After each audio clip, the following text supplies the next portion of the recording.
Welcome back to Bigg Boss season 8. இன்றைக்கி பார்த்தீங்கன்னா live update தாங்க. உங்களுக்கு ஏன் அப்டேட் பண்ணிகிட்டே இருக்கிறோன்னா அவ்வளோ விலங்குமான வேலைகள்லாம் பார்த்துட்ருக்குறாங்க உள்ளே இருக்கிற ஆளு.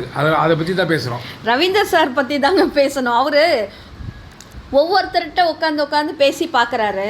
அவர் பேசும்போது அந்த இடத்துல அவருக்கு ரொம்ப என்ன சொல்கிறது, திரும்ப அவரே அடி வாங்கிட்டு திரும்ப வந்து உட்காந்துடுறாரு. திரும்ப அப்படியே ஒவ்வொருத்தராக போகிறாரு. அப்படி பார்க்கும்போது எப்படிதம்மா இருக்குங்க, வாங்க மச்சான் வாங்க வந்த வழியை பார்த்து போங்க அப்படின்றது தான் பாட வேண்டியதாக இருக்குது.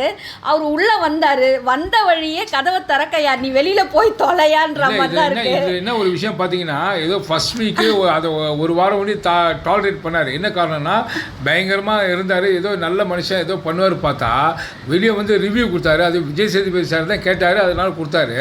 அதை வச்சுனே தான் மேலே நான் தான் பெரிய ஆளு அப்படின்னு நினச்சின்னு இருந்தாரு. இன்னைக்கு எல்லாரும் உள்ள கூப்பிட்டு வச்சு செஞ்சாரு பாருங்க பிக் பாஸ். Hats off. ஆமாம், ஒவ்வொருத்தருக்கிட்டையும் அவருக்கு ஃபெயிலியர் மூமெண்ட் தான். ஒவ்வொரு மூவாக எடுத்து வைக்கிறாரு. யாரும் இவருக்கு படிக்கிற மாதிரியே தெரியல.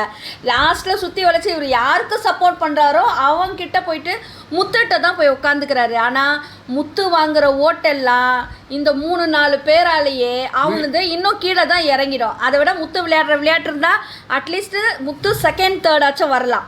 ஏன்னா ஃபஸ்ட்டு வந்து சௌந்தர்யா தாங்க. ஏன்னா இன்னைக்கு நிலவரப்படி இவங்கெல்லாம் வந்து என்ன சொல்கிறது, அஃபிஷியலாகவே சௌந்தர்யா வந்து முன்னிலையில் தான் இருக்கிறாங்க.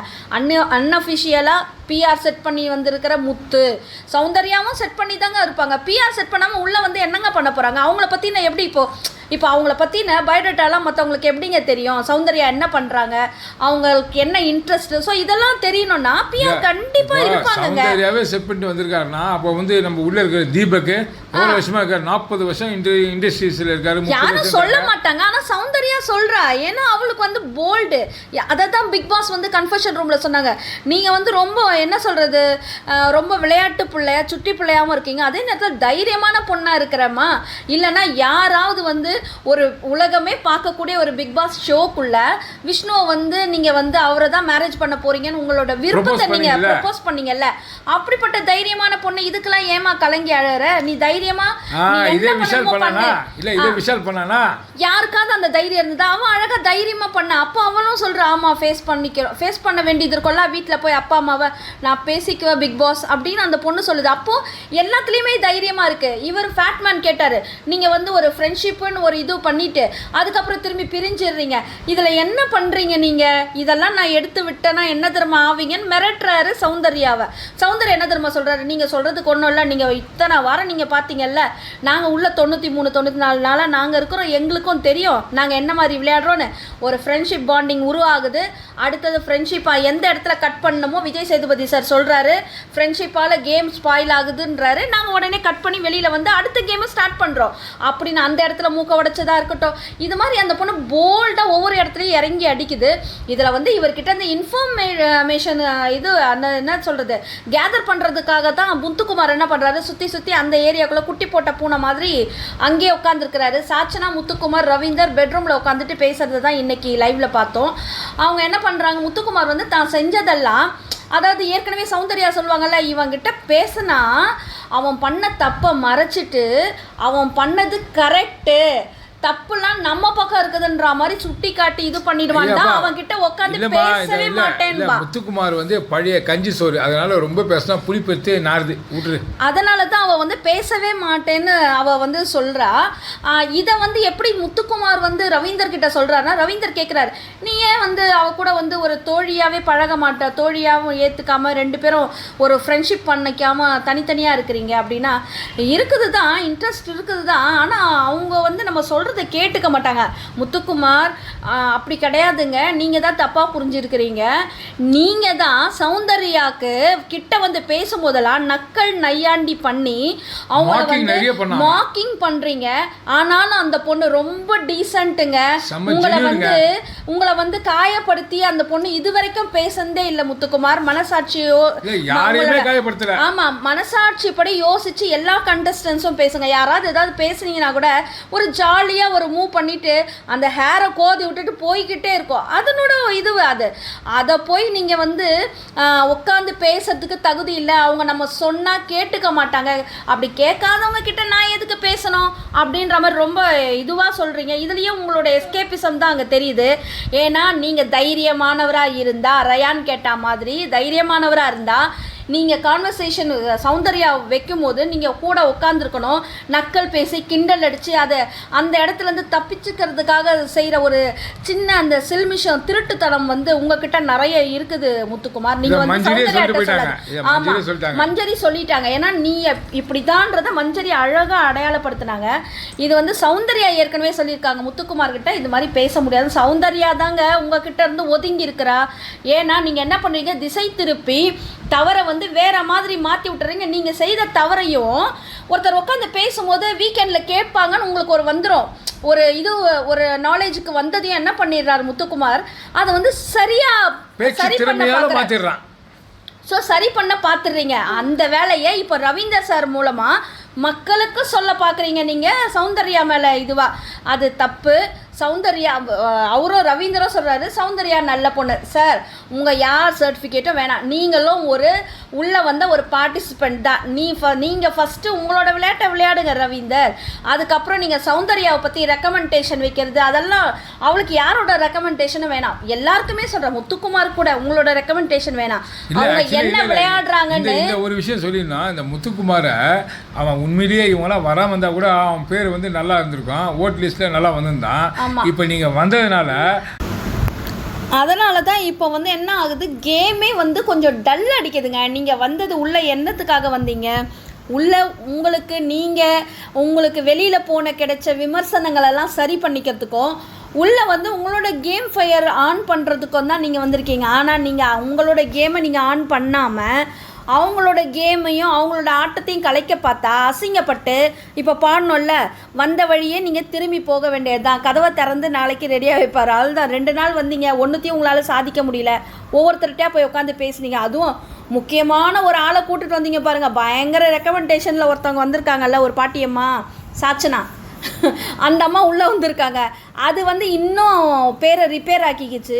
ஸோ இப்படி தான் வந்து உள்ளே வந்து உங்களுடைய இந்த 8 பேர் எக்ஸ்ட்ரா வந்த இந்த 8 பேர் வெளியிலேருந்து வந்தீங்களே, சூப்பராக 3 பேர் தெரிஞ்சிட்டாங்க. அது இவர் தீபக் சூப்பராக பேசியிருப்பார். மற்றவங்கலாம் கூட இவங்க வந்த சேலஞ்ச் டீமு அப்படிலாம் சொன்னாங்க. ஆனால் வந்து தீபக் வந்து அது சொன்னது நெத்தியடியாக இருந்தது. எக்ஸ் கண்டஸ்டன்ஸ், நீங்கள் வெளியில் போயிட்டவங்க யாரை சொல்லுவாங்க, எக்ஸ்ன்னு யாரை சொல்லுவாங்க? ஸோ பதவியிலேருந்து பறிக்கப்பட்டு வெளியில் துரத்தி அடிக்கப்பட்ட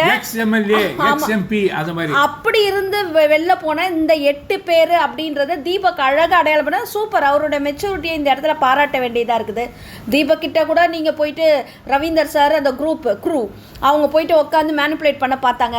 தீபக்கும் முகத்தில் அடித்த மாதிரி சொல்லிட்டாரு. ஸோ ஒவ்வொருத்தர்கிட்டையா நீங்கள் ஃபெயிலியர் ஆகிட்டு மூக்கறுப்பட்டு வெளியில் தான் போகிறீங்க. வெளியில் போகிறதுக்கு முன்னாடி இன்னும் கூட டைம் இருக்குது. நாளைக்கும் கொஞ்சம் மீதி இருக்கிற டாஸ்க்கை ஒத்தி வச்சுருக்காங்க அந்த டான்ஸ் ஷோவை. அதுலயாச்சும் இன்னும் சரி பண்ணிக்க பார்த்துக்குங்க. இந்த வண்ணத்திலேயே வந்தீங்கன்னா வந்து உங்கள் விளையாட்டு விளையாடுங்க. அவன் மேலே ஏறி நீங்கள் சவாரி செய்ய முடியும்னு நினச்சினா எப்படிங்க நீங்கள் சொல்கிறீங்க? வந்து பார்த்துறான் 93. அதுவும் வந்து இவர் ரவீந்தர் வந்தது ஒரு ரேங்க் ஹோல்டர் மேலே கையை வைக்கக்கூடாது. யார் ரேங்க் ஹோல்டர்? முத்துக்குமரனும் தீபக்கும். அப்போ ஃபஸ்ட்டு செகண்டு இவங்களே நிர்ணயிச்சிடுறாங்க. மீதி இருக்கிறவங்க மேலே அவங்களா போயிடுவாங்க. பெட்டி எடுத்துட்டோ இல்லை 3rd 4th ரயான் வந்துடுவான் 3rd. ஸோ இப்படி வருவாங்க. ரயான்கிட்ட பேரம் பேசினார் பாருங்க, அப்பா சூப்பர். உங்களை வந்து நீங்கள் பேரம் பேசுறதுல பயங்கர இதே பணம் வச்சு கூட அப்போ நீங்கள் பேரம் பேசுறதுல அது மாதிரி தான் இருப்பீங்க போல இருக்கு. ஸோ அது ஒரு வகையான சூதாட்டம் தான் சொல்லுவாங்க, கேம்பிளிங். அது நீ வந்து இப்படி விட்டு கொடுத்தேன்னா நான் உனக்கு வெளியில் நடக்கிற விஷயங்களை பற்றி உன்னை பற்றி எடுத்து சொல்ல மாட்டேன். ஏங்க அவன் தப்பு பண்ணியிருந்தா அதை தான் மக்கள் நாங்கள் பார்த்து ஓட்டு போடுறோமே, நீங்கள் வேற எதுக்குங்க அங்கே போய் சொல்லணும்னு அவசியமே இல்லையேங்க. அதை வேற அங்கேயும் பார்த்து அங்கேயும் தோற்று போனீங்க ரவீந்தர். உங்கள் குரூப் நீங்களும் உங்கள் க்ரூவும் தயவு செஞ்சு கதவை திறந்து நீங்களா வெளில போயிடுங்க. டீசெண்டாக நீங்கள் போனீங்கன்னா நல்லது. பிக் பாஸை திறந்து விட்டு எல்லா வீடியோ வருங்க 2 நிமிஷம் டைம் என்ன போறாரு அப்பதான் உங்களுக்கு தெரியும். பிக் பாஸ் அமைதி ஆயிட்டாரு. ஏன்னா 2-3 தடவை வார்ன் பண்ணி பார்த்துட்டாரு. அதாவது என்ன சொல்றது, அடியாத மாடு படியாதுன்னு வாங்கல, அதனால மக்கள்கிட்டயே நீங்க அடி வாங்கின்னு வெளியில போங்க, ஏன்னா திருத்திக்கிறதுக்கு உள்ள வரீங்க. அதுல பரவாயில்லைங்க, இந்த தர்ஷா குப்தா ஓகே, ஆமா அது பேரை காப்பாத்திக்கிச்சு, அது ஒண்ணுமே சொல்லல. ஏன் இதை சொல்ல வரேன்னா, இந்த ஃபர்ஸ்ட் செகண்ட் ரேங்க் இவர் சொன்னார் பார்த்தீங்களா, அவங்கள தொடக்கூடாதுன்னு சொல்லிட்டு ஒரு கட்டத்தில் என்ன பண்ண, நான் சப்போர்ட் பண்ணவனுக்கு தாண்டா வந்து பேச உள்ள வந்திருக்கேன்னு சொல்றாரு. அப்போது வெளியிலேருந்து பிஆராக இவ்வளோ நாள் அவனுக்கு ஒரு ஹைப்பை கொடுத்து அவனை நானே தான் ஏற்றி விட்டான் அப்படின்னு சொல்கிறீங்க, பயங்கரமாக சப்போர்ட் பண்ணிட்டேன்னு சொல்கிறீங்க. சொல்லிவிட்டு உள்ளே வந்து அவனுக்கு திரும்பவும் வந்து ஒரு சப்போர்ட்டை உள்ளவே வந்து கொடுக்குறீங்க. என்னங்க இதெல்லாம் நியாயம் இல்லாத, அறத்தோட விளையாடுவேன்னு வேறு சொல்கிறீங்க. அறம் மீறிய செயல் நீங்களும் செய்கிறீங்க, உங்கள் சிஷ்ய புள்ள உள்ளே இருக்கிறார்ல அவரும் அறம் மீறிய செயல் தான் செய்கிறாரு. நீங்கள் அறம் மீறி நடந்தால் ஆட்டோமேட்டிக்காக ஃபெயிலியர் தாங்க சந்திக்கணும்.